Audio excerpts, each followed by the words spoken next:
with e-commerce, but don't have time. Call Ecommerce Hotline. Ecommerce Hotline. If you need help to make your store shine, call Ecommerce Hotline. Ecommerce Hotline. 888-499-3266. 888-499-3266. Wanna see you win? It's time for you to shine. Call Ecommerce Hotline. Ecommerce Hotline. The Ecommerce Hotline, brought to you by B. Meyer.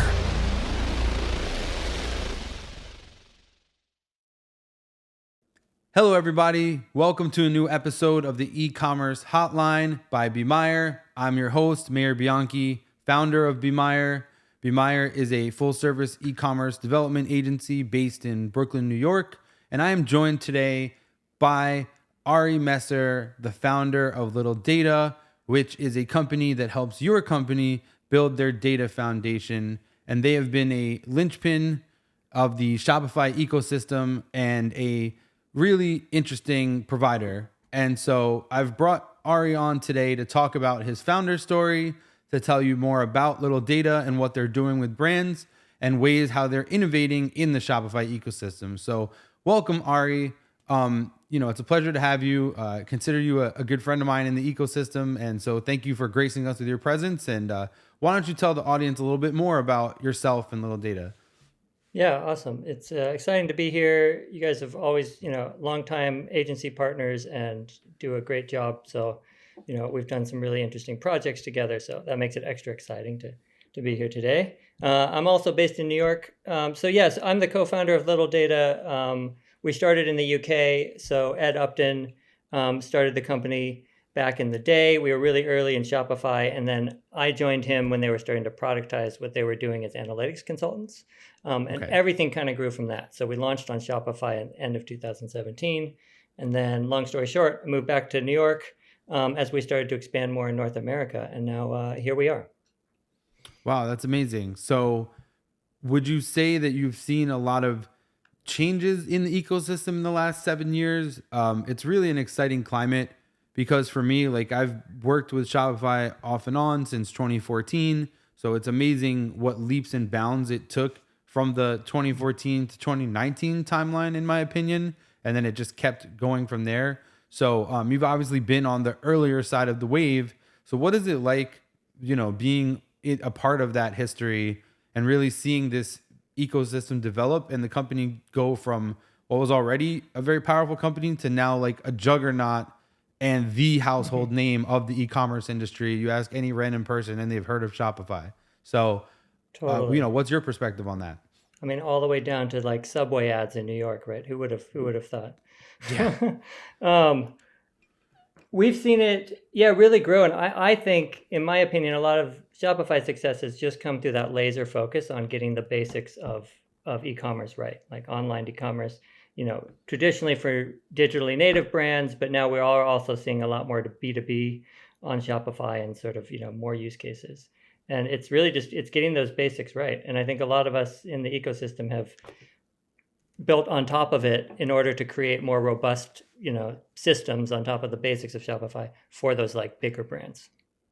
Yeah. So you would say that as they have driven demand in the market for upper echelon brands, mid-market, and then now enterprise, that has created more demand for more sophisticated products. And that's where you guys come in terms of better data foundations, as you like to say, and covering the gaps that the basic out-of-the-box analytics integrations or data pipelines, that they cover. You guys go that extra step and really make better server-side tracking and have helped fill those gaps. So it obviously just didn't start where you had this, amazing thing out of the box. What has it been a journey where you're responding to market demand? Obviously Google Analytics is a huge provider. Facebook, Facebook integration is another big one for you. But then there's also niche providers like Segment.io that you guys are a major connector for people that are looking to pipe data into a CDP. And I believe, that's how we work together.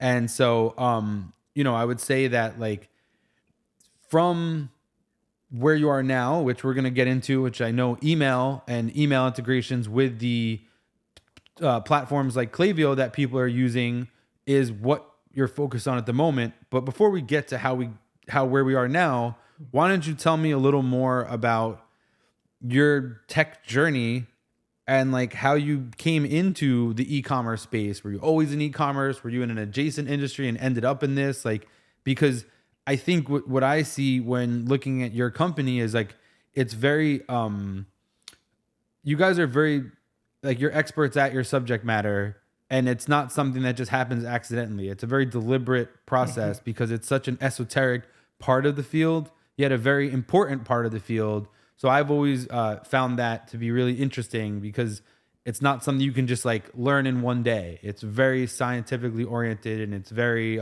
deep technical integration. So Totally. How did this happen? I mean, we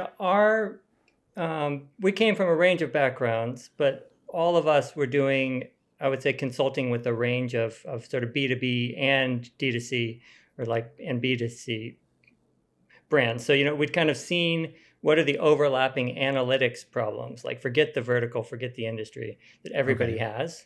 And some of that was just accurately tracking conversions, trying those back to marketing campaigns. Like that actually extends across industry.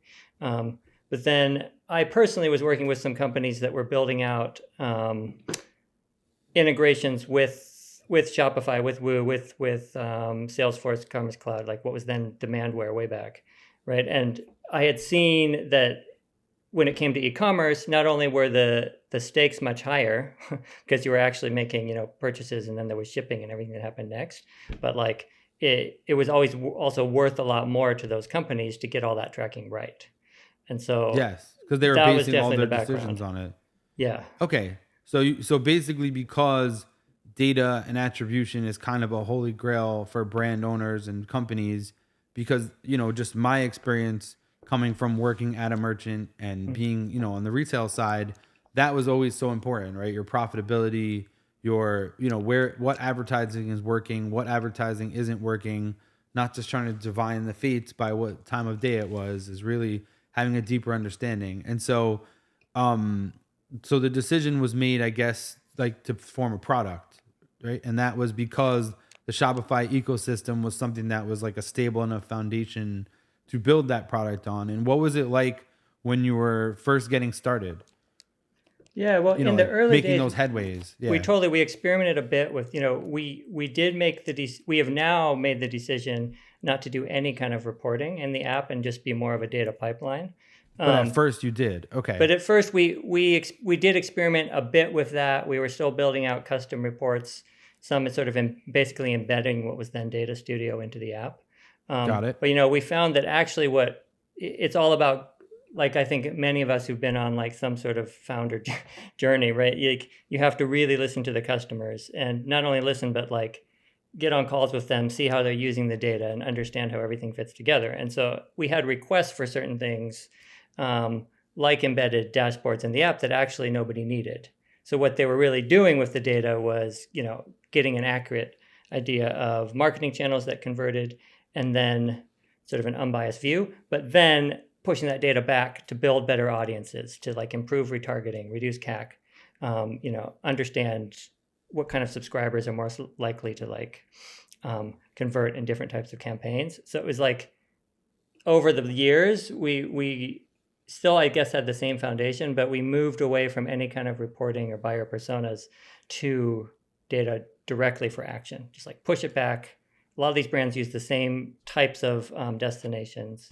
Even our shared customers that have used Segment, like Twilio Segment, that we've done those builds with you, like there's still a big part of that is being able to do, either real-time personalization or accurate segmentation, audience building, that sort of thing.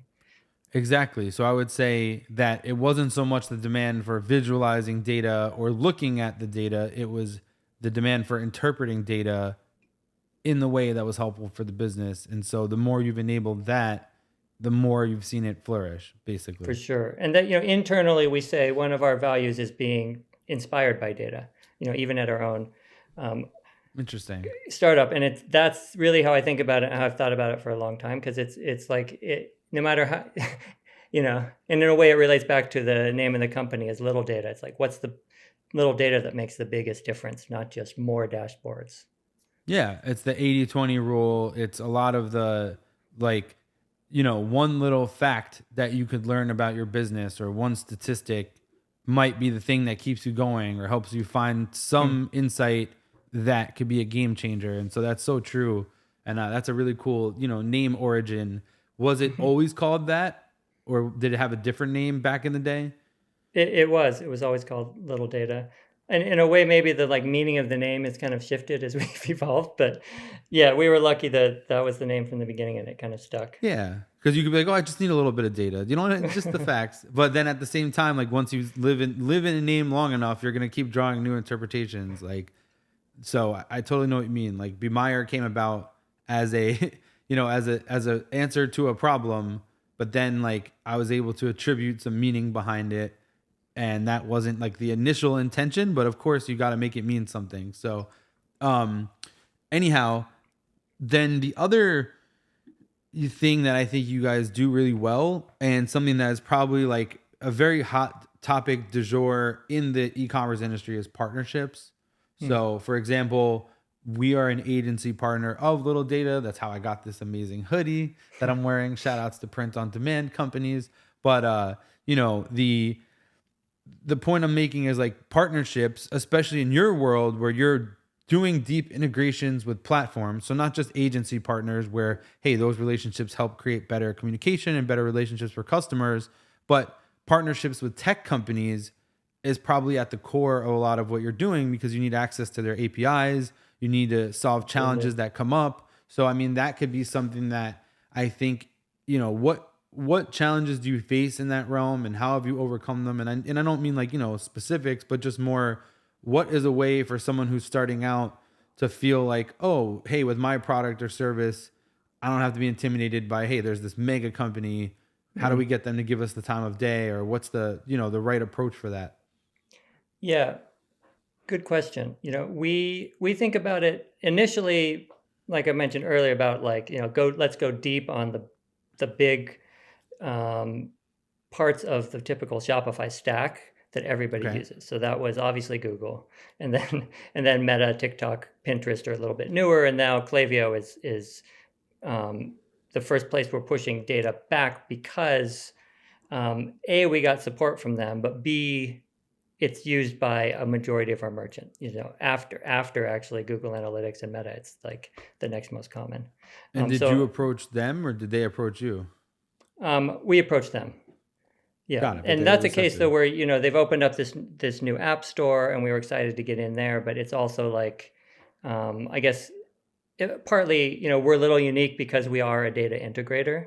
So obviously the core of our partnerships need to be where we integrate. But we always poke around a bit and do both user feedback calls and also meet up with partner managers and partnership directors at these different companies to figure things out. And like we now integrate with all of the subscription apps on Shopify, which has been another core part of what we do. Smarter, Bold, and Recharge, Order Groove, and and like Stay AI has been growing really fast for us. Yes. I think we see ourselves as being, the more use cases we can support, the better. And we're always happy to give kind of unbiased views of the tech, but I think it's better for everyone if we support everything. And like actually Shopify locking down the checkout has been really helpful because, and this would go for anyone who's thinking about building an app in the space too. It might seem intimidating and they're being a bit more rigorous with the App Store, but it's because they want everything to be, to lead to really fast performing secure sites. And so, I think the App Store, Shopify App Store is still a great place to build, and you'll like naturally build partnerships within that space. Got it. Because you'll see, hey, who is in the category I need to target, or who, it's robust. There's a lot of providers, but you can also find new people to reach out to, and everyone is probably in a similar boat. So, and then with the subscription apps, because obviously subscriptions is a really big growing segment of the market. Multiple businesses that we work with are doing subscriptions. A lot of it's in the food and CPG space, and other types of things with like, where somebody might be ordering the same thing multiple times or exploring a product on a recurring basis. But, and now also Shopify has their own subscriptions API as well. Are you supporting that too? We do. Yeah. So we track it. We've seen it really only, so far it's really only caught on with smaller brands. We tend Yes. to It's work like with the upper end of Shopify. So I think it's, I get what you're yeah. saying. Like you support it because it's the APIs, but the same consumer who is using that is the one that's averse to paying for an app because they're like, oh, the platform can do it. Why do I need it? Same Yeah. reason Yeah. why they wouldn't understand. Why do I need an advanced data, a data foundation platform? And by the way, don't be penny wise and a pound foolish. Like, yes, when you're starting a business, this is advice to merchants out there. Like, yes, when you're starting a business, you have to be cautious about your funds, and we can't all be bleeding heart, put our money on the line without a plan, like some of us here building podcast studios. But the point is, the point I'm making is that sometimes having better tech is a way to stand out from your competitors. If you have a better subscription engine like Smarter, like Stay, like these advanced apps, Bold, 12 years in the ecosystem, market leader, if you actually invest in a better version of the software than what comes out of the box, you can build more robust experiences for customers. And that's my perspective on things like little data. Also, like if you're going to spend tens of thousands of dollars a month giving it to the black box of Google and Meta and these partners, wouldn't you want to have the best version of that data flowing so that you can optimize your campaigns as well as possible? And so to me, I get the value proposition. And so I think it's hard to be a SaaS founder like you and communicate that and find the sweet spot and the price point. And that's really what impresses me about being a SaaS founder is you have to navigate all of these challenges. But like you said, it's all about getting on the phone with your customers, your partners, really listening to the market and not just doing what you think is best, but actually responding to the headwinds as they blow. And so that actually is a really good segue into you brought up Klaviyo and, where the market is trending. And so once again, to our audience out there, Klaviyo is amazing at setting up custom segments and then sending different types of flows and messaging to those segments, both through, email and SMS. And they also grew from nothing in the Shopify ecosystem to become the de facto market leader in email marketing across the board. Yeah, it's very impressive. We once again, we were working with them since very early stages, but it became like, then it put everyone on notice and now they're going more enterprise too. So it's really interesting to see that. And so back to what I was saying about audiences, you used to take your, if I'm not mistaken, your Klaviyo audience data and pipe it into Facebook as a key way of honing your audiences. Like if you knew who your most engaged customers were and what their data profile was like, you could pipe that to Facebook, build better audiences for your campaigns. And so now taking that one step further, little data is helping you collect server side tracking for your Klaviyo integration, which results in actually better targeting of your emails and your marketing and catching more people in your net, so to speak. And so I would say this is probably driven by a trend, right? Like you approached them, you said, but you obviously saw an opportunity because of how many brands are using Klaviyo. So maybe share with me and the audience a little more about that and what this does and why it's a game changer. Because to me, I think that is the next revolution because we are in the age of third-party cookies going away. So if you just rely on third-party cookies, your data is going to get worse and worse and worse. You're going to have gaps or you're going to have an inaccurate profile of who your users are.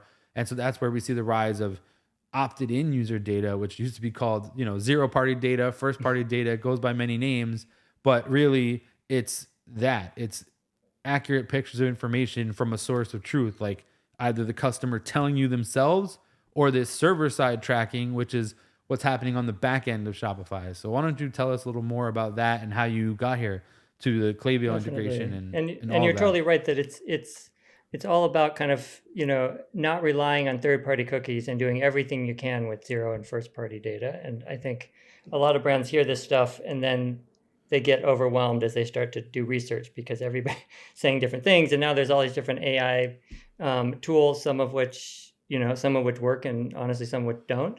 But those like automated personalizations, upsells, all this stuff, that's only as good as the data you're collecting, right? So we took this approach of like, where can we fill in more data And like you said, we've already now for several years been helping brands capture more revenue data. So see if a particular channel or campaign leads to a higher LTV customer over time. Does it lead to refunds, or is it whatever?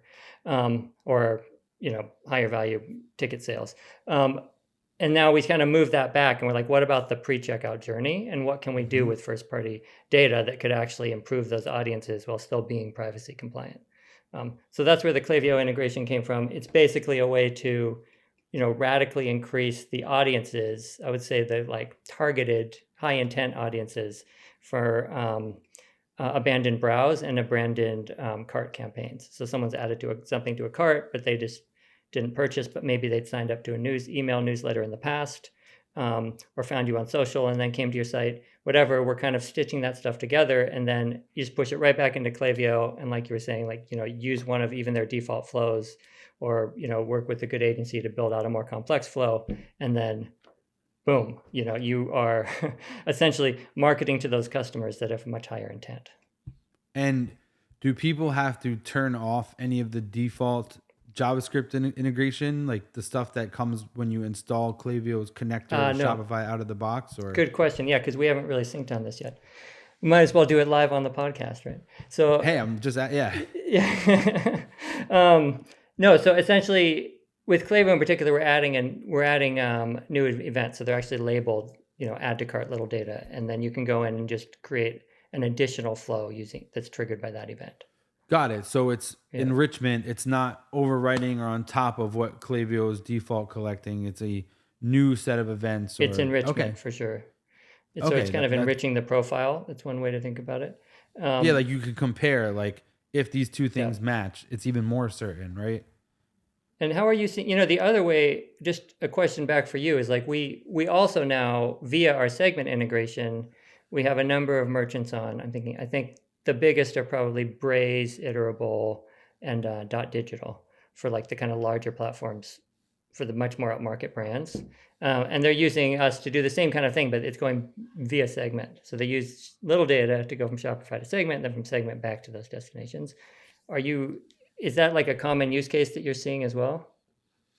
I would say that's where you see the more mature companies doing it, is when they already have had the foresight to set up these advanced pipes. Like if you're paying for something, of course you're going to want to use it or figure out how to use it. So I would say that to me represents a specific segment of the population, whereas a lot of the brands we work with, I don't think they have the sophistication level to even do that. Or even if they are a bigger company, they don't have a dedicated, they may be using Klaviyo. Oh, I'm using the native integration, but they're not all like, I find it to be a very specific, smaller segment of the population that is really, slicing and dicing and trying to optimize to that level, versus I feel like a lot of people are just trying to keep up.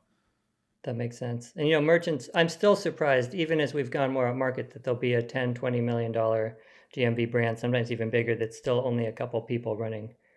Yeah. All of the merchandising in the site. It's like nuts. Founder, e-com director, right, in-house developer. Like there's not so much robust departments that you would see in these other companies. And then at the same time, I think also when it's a brand that is a manufacturer or like a household name, their direct to consumer channels don't always make up the vast majority of their business. So it's not like that world is the main focus. And so they often have to do it with a limited budget or a limited set of staff, even though to me and you, e-commerce guys, like that is your presence to the world, right? That's where anyone says, hey, I'm going to go to such and such brand.com and just look at this. So you would think they'd want that to be the most optimized part of the house. Yeah, but it's like it's constantly changing, right? I mean, it's interesting. Last year we saw, different category trends, and like alcohol, for example, tended to move more towards wholesale, but like the pets category was like blowing up, and we're still seeing it rise for D2C. So yeah, tell me more about alcohol, because speaking of alcohol, I'm about to pop a non-alcoholic Drink Sip, which is a brand on Shopify also. The Drink nice. Sip watermelon refresher wheat. Shout outs to Drink Sip. If you don't know about them, you should. But I was gonna say, like, what did you see in the alcohol industry now that you mentioned it? Yeah, just exactly that. Like, actually, I think partly as non-alcoholic has been rising, Yep. that category. Like we've seen more of those, I would say, wine and other kind of creative cocktail companies trying to, I mean, obviously, if they can get into like a traditional retailer, especially, that can become more core of their business. And then the D2C tends to trend down, but like overall, they're going up, right? So it Got it. becomes another touch point. But the main problem with alcohol in particular is just the laws about in the US of selling in different states is totally nuts. Yes, there's the 3-tier system, Yeah. which we could probably do a whole episode about. That would be a good one, actually. Yeah, we should ping some people. Yeah, I've definitely got some subject matter experts we could talk to, and I'm sure you do as well. So I know this is a more abridged edition of the e-commerce hotline, unfortunately, because I had a later start today. I want to make sure to ask you, what is some helpful advice you might have for brands and entrepreneurs, since you talk to so many people. And, for the audience who's listening, Ari is a very worldly guy, very passionate fellow, but like also very, I feel like you're a calm person. You have a lot going on, but you keep it very humble and very focused. And so I would say that to me is very admirable, given the face of the magnitude of all the different things you're working on. So like, what is some advice you can offer both Shopify merchants, e-commerce merchants in general, but then also entrepreneurs who maybe want to start a SaaS or co-found a SaaS like you? Yeah, I think the main thing is, finding out for you and your business and your customers, and it's unique for everybody. It's like, what are those key 1 to 3 metrics that you want to really watch? It's really back to the basics. And, for ourselves, then we then build OKRs around them. But the second part of it is then don't be afraid to shift. And if you find a new opportunity that's a really big one, like, and it's just don't be afraid to leap, basically, because especially in our world, anyone thinking of building in e-commerce, not just Shopify, like things move really, really fast. I mean, beyond any other industry I've worked in. I mean, I started out in book publishing, which was probably the slowest, although they have started to evolve. But it's been amazing to me to see just how quickly things happen. And, even like right now, I feel like there's a lot of innovation in the gifting space, memberships, stuff like that on Shopify. And it's been cool to see how quickly things are moving. Yeah, I would love to get some of your gift picks to share in the episode notes. Like, hey, what are some cool gifting apps? For sure. And so no, just to summarize that, if you're an e-commerce brand, 1 to 3 pieces of data, the little pieces of data that might be transformative for you. So that way, in a sea of noise, in a sea of things, you pick out that, and that can really help transform your business. And then for the SaaS founders, I think it's the old build it and ship it and iterate along the way. And just for anyone, don't be afraid to take a chance because, YOLO, right? You only live once. So you got to not rue the missed opportunity. You miss 100% of the shots you don't take. And I would say, as we've started to dabble in more integrations, like we built the air call connector for Magento 2, one mistake I feel like I made along the way was not just putting it out as soon as it was even barely ready and then working on bug fixes with the first customers, instead taking extra months to hone it, because when you're doing software development as a secondary function versus a primary, it actually takes a lot of time. And then that's time you could have been building demand or building the market. And so, we're seeing that from a lot of founders as well, like just getting their product out there and building in public, which I think might be interesting to you because you've been building for so long that it's probably a different perspective. Like you're probably on like layer 4, layer 5, layer 6, layer 10. Yeah. But I like that phrase, building in public, because that's just our approach to software development too, is to be very open and transparent about what we've built, how it works, what can and can't be customized, all that stuff. Because you don't want to be, the more transparent you are, the more value you're going to get, your customers are going to get, but also The feedback. it means that you will attract the right kinds of customers. Yeah. That's so true. And as someone who's dealt with that, meaning as a buyer, I would say that can be frustrating when you're misled about a product. You sign a contract and then it's not what you thought it was. And that's 2 things, because I know we got to wrap up, is 1, that's actually the rationale for the e-commerce hotline itself.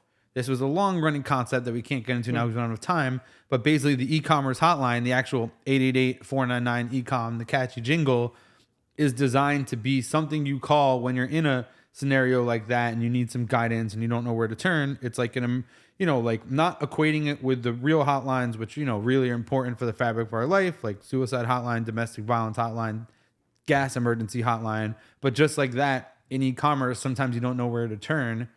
And sometimes you could just use some friendly advice or an actual solution because you don't have that available in your network. And sometimes just hearing that can make you, get where you need to go. So that's what the e-commerce hotline has settled on. And then last but not least, I always like to ask this question.